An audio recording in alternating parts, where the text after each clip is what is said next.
Hello, today the topic is ocean currents. Now I've talked a little bit about how ocean currents are related to climate.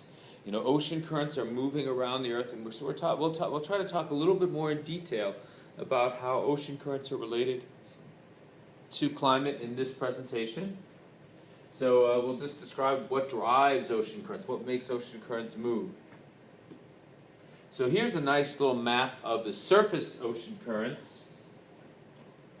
You can see that we have, and you could do an internet search of ocean currents or ocean current map, and you can see a map of this on your own. Here I see some arrows moving down this way, moving across as it gets close to the equator, moving back up this way, and moving around in a circle like this. Here I have another ocean current moving up. Here's Maryland right there. There's Florida moving up this way, across, down this way. And then I see other ocean currents south of the equator. And it looks like the ocean currents north of the equator move clockwise, and the south of the equator move counterclockwise. That's not by accident. That's related to the Coriolis effect that we discussed earlier. And the Coriolis effect affects wind, and it affects ocean currents. In fact, it's probably the wind that's probably helping drive and push some of these ocean currents. One thing I want to point out is down here we have a key where the red lines are labeled warm water currents.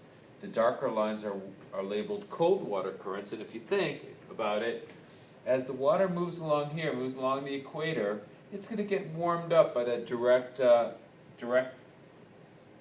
radiation from the sun, and then as it moves up towards the North Pole, it's going to lose that heat, and it's going to cool off, and by the time it gets up here, it's going to be cold again and move down.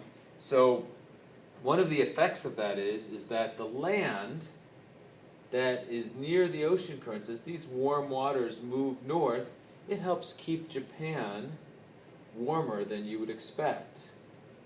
I visited Japan in January. This would have been 20 years ago. Visited a friend there, and many of the homes don't have central heat. They don't need to worry about central heat because it doesn't get that cold. They do have some space heaters in the room, but they often don't have whole heating in the house because while it does get cold at night, it doesn't get so cold that they have to worry about pipes freezing, for example. And then over here, the coast of California is kept, they don't have extremely hot summers often, and because these cold ocean currents help keep the California a little bit cooler than you would expect based on their latitude. And the same thing over here. This part of the East Coast is kept a little bit warmer than you would expect based from these warm ocean currents. So these ocean currents, so when you're looking at your green home location, if you see that your green home location is right there in Peru, you might notice that this section of Peru is actually probably colder than you would expect based on its latitude because of this ocean current. So we have ocean currents on the surface, where it's generally caused by winds and gravity. We have deep ocean currents, which we haven't talked about yet, which are caused by density differences, resulting in changes of salinity and temperature. Salinity is a fancy word for salt content. So if the ocean water has a higher percent of salt in it, it would be more dense, and more dense things tend to sink. Temperature, cold water tends to be more dense than warm water, and so the density currents are often caused by water sinking or rising. So surface currents. We have surface currents in the upper 400 meters of the ocean, and they get warmed by the sun. Surface currents represent 10% of the ocean. It's caused by winds blowing across the ocean surface. Water piles up in the direction the wind is blowing, creating large mounds of circulating water patterns called gyres. And then gravity pulls the water back down, and the Coriolis effect moves the curves of water to the right in the northern hemisphere. So we have these things going on. That it's being heated by the sun, and it's being moved by gravity and the Coriolis effect and the winds.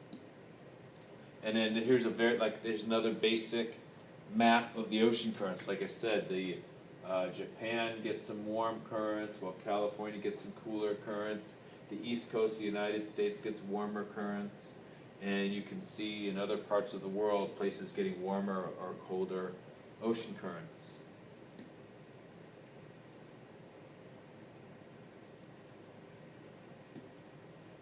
So one thing about ocean currents is they weren't discovered until this century, or last century really.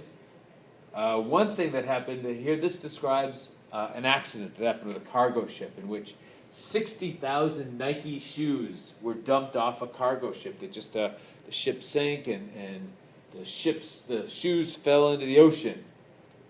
Now this gave oceanographers a chance to do a little experiment. They wanted to see where these shoes were going to land and end up. Were they just going to sink to the bottom? Were they going to float? And if they floated, where'd they end up? And it turns out that the ship sank, and then 6 months later, shoes started to show up on the shore of Oregon and British Columbia.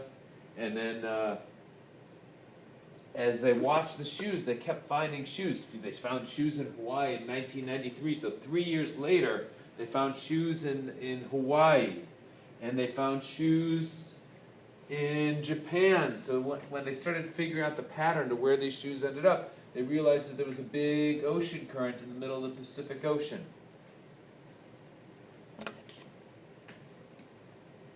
So the deep ocean currents is 90% of the ocean water. Denser water sinks to the bottom. Colder temperatures and high salt content or salinity result in increased density of water. So the colder, higher salt content water is sinking below. So if you were to dive into the ocean, the top 400 meters would still be salt water, but not quite as salty as the deeper water. And then if you went deeper in a submarine and went 400 meters below, you would find water that was higher, that had a higher salt content. And this deep ocean current moves all the way from the North Pole, where it gets really cold, and moves down below, and then as it gets to the equator, it warms up and rises, and moves back towards the North Pole. Here's a map of the deep ocean current across the ocean, and the red represents the warmer, less dense ocean currents, and so again, at the poles it gets really cold, and then it moves down towards the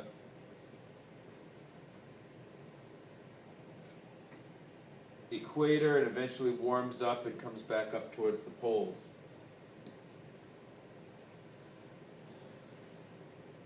So the word thermohaline circulation means,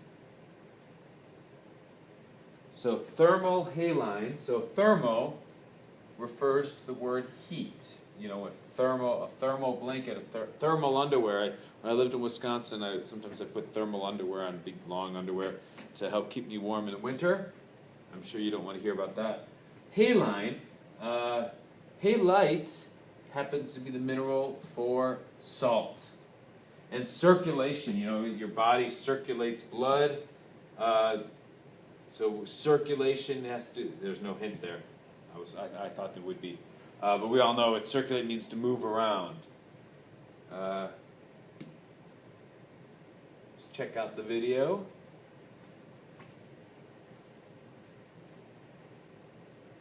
So here we have, like we were saying, ocean currents moving up, warm ocean currents moving towards the pole. And if you look really closely, you can see that at this point, the warm ocean currents gets more dense and sinks below the surface and starts moving back towards the equator. You know, and as it gets deeper, it it goes into the colder, saltier part of the ocean. And then we can follow those deep ocean currents as they move back towards the pole eventually.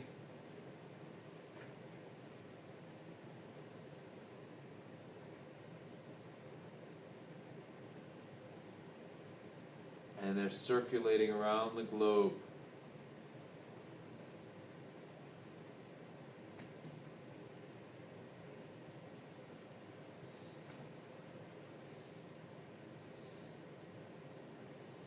I could watch this for a while. It's sort of mesmerizing, calming.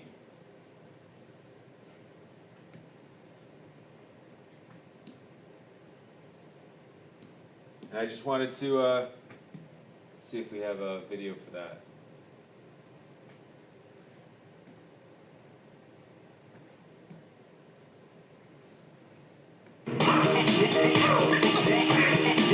Let's go! Hi, I'm Dick Yu, and I teach hydrodynamics at MIT. Hydrodynamics really is concerned about how a fish is able to propel itself in the water, how we can propel a ship through the water. Every day is beautiful, and my fish she's swimming full. It turns out that when we study how fish swim, we learn that they can do things much, much more efficiently than human engineering can do. What we did was that we went out and built ourselves a robot that looks like a fish, that swims like a fish, and we call this robot RoboTuner.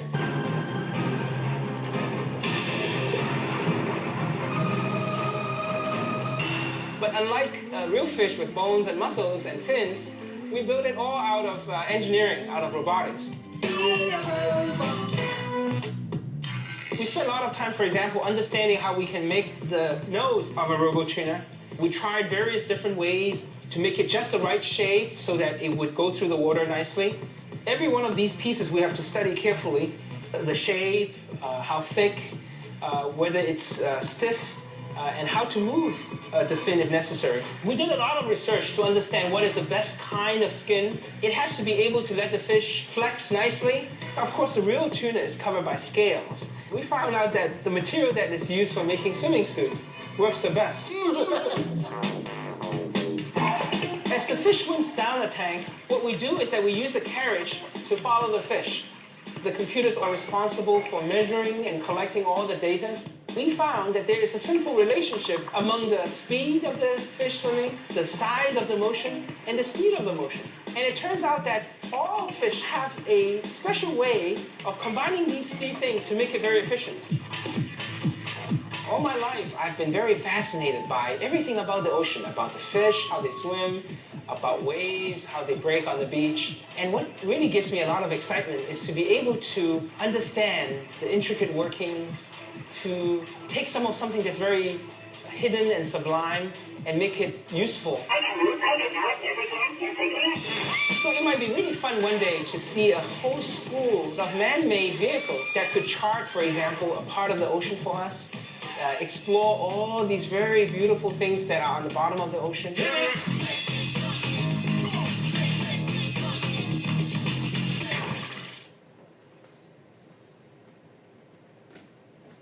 I think that would be pretty neat to be able to use things like robots to help us explore the ocean and learn about ocean currents. So hopefully you have a better understanding how those ocean currents might be related to climate, how warm ocean currents as they flow past land can help warm the land up, how cold ocean currents can cool the land down, and hopefully, we're getting close to the end of the unit, end of the term, and you're really putting together all of this stuff to make your project a nice, good project. Thank you. Enjoy the rest of your day.